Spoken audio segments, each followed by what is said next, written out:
Hey toy collectors, welcome to another super exciting outrageous toy review. Today, I'm taking a look at the Funskool version of the Crimson Guard Immortal. This Crimson Guard Immortal was released in 2001 for the toy markets in India.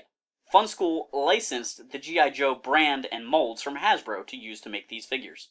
As you can see, the Funskool Crimson Guard is similar, but yet glaringly different from the Hasbro figure. One of the most obvious differences between these two figures is that the Funskool version has gold paint on the top of his helmet and no silver on his shoulder pads. We can also see that a lot of details on the Funskool release were painted silver rather than black. Most people that have ever handled a Funskool figure know that they feel a little cheaper than the American counterparts. There's often a lot of plastic that just doesn't quite match between the joints and the main bodies and different things like that. So we've got his helmet with gold paint on the top, a silver Cobra logo, silver visor, it's not real neatly painted, and then the black mouthpiece. This is on a ball joint, so he can look side to side and up and down. His chest has a red shirt with silver pads on it with some black straps and clamps. Again, very similar to the American figure. His arms are also molded in red plastic. This time, his shoulder pads are not painted silver, and his little clip or whatever this item is not painted black. He has standard G.I. Joe articulation at the shoulders, allowing him to swivel and hinge out. He has a swivel at the bicep and a hinge at the elbow. I'm always a little careful with my Funskool guys. They just feel kind of brittle. He's got silver bracers and silver gloves. Those gloves were black on the American release. As we move down his body, he has a black belt with a silver buckle. The American one had a red paint dot on the Cobra logo there and a silver pad. So far he's pretty much lost paint apps compared to his American counterpart. As we move down his legs, he has black ammo pack and a peg here. He's got grenades on this side. It is interesting to note that they painted his peg black, which the American one left red, and he's had a gold stripe added to these grenades. That gold stripe is an additional paint app that I think is really nice. And the knife on the front of his leg here is silver and gold. Another kind of nice touch. As we move down to his boots, they are black with silver laces and silver knee pads. I kind of like the laces being painted. The knee pads don't add much to me. If the plastic and paint quality were equal, which one has the better paint scheme? I like some of the added details like the gold strap on the grenades. I also think it's kind of neat that his knife is multicolored and the laces are painted. But not having the shoulder pads painted is a little disappointing, and I think the gold spot on his head is bizarre. Of course, just like the American counterparts, there's an O-ring inside here that allows the waist to move and the hips to move. And then he's got bends at the knees.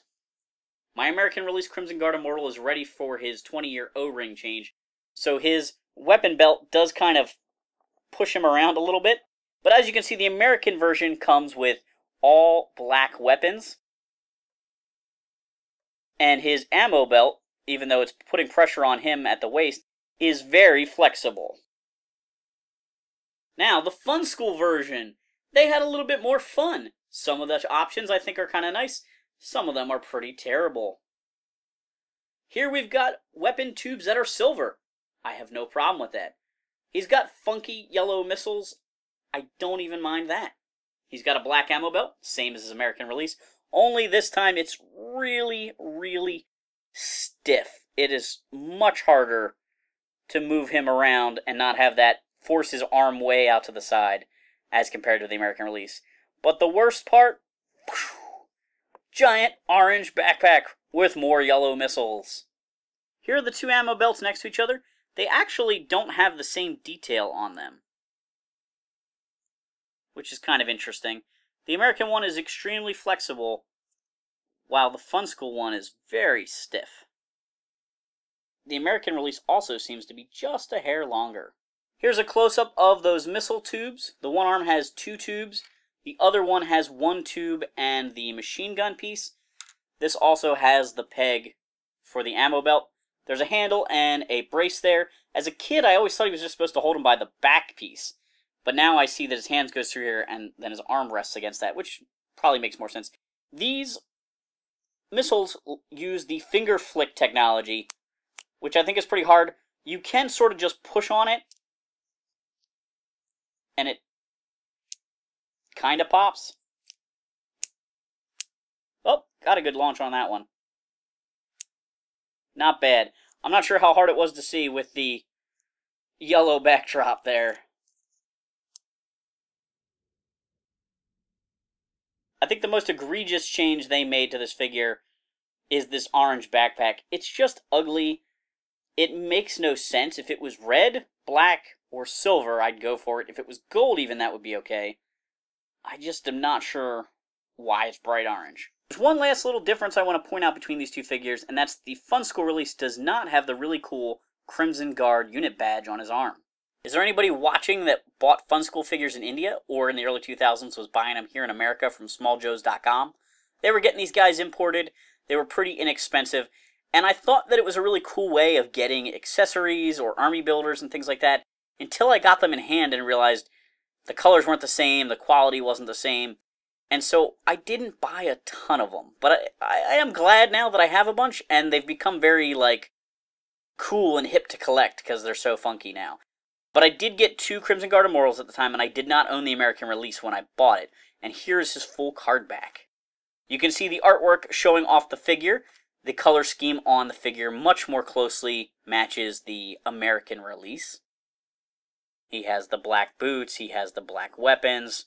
Some of the really crazy changes, like the backpack, aren't shown anyway. This was just pointed out by Hooded Cobra Commander 788, who reviewed the American release. But it's funny that there's a missile shooting out here, but the tubes are still full, and over here it looks like the bottom barrel of his machine gun is another missile.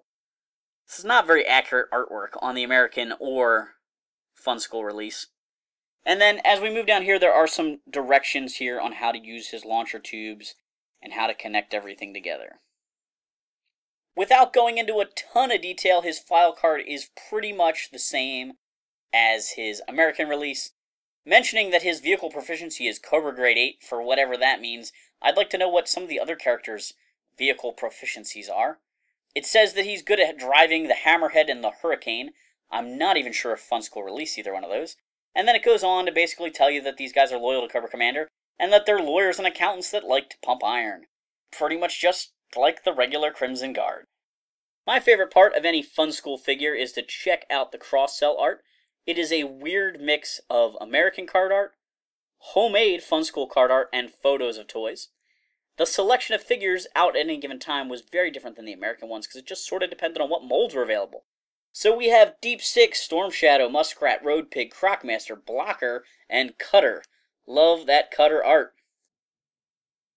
Psych Out, Sci-Fi, Mainframe, Captain Gridiron, Budo, Target, Roadblock, Tunnel Rat, apparently Sonic Fighters, Eels, Dial Tone, Big Boa, Countdown, Dodger, Ozone, Tiger Force Lifeline, General Flags, Tracker with some funky art, Desert Scorpion, Blaster, Cobra Commander, and Mercer.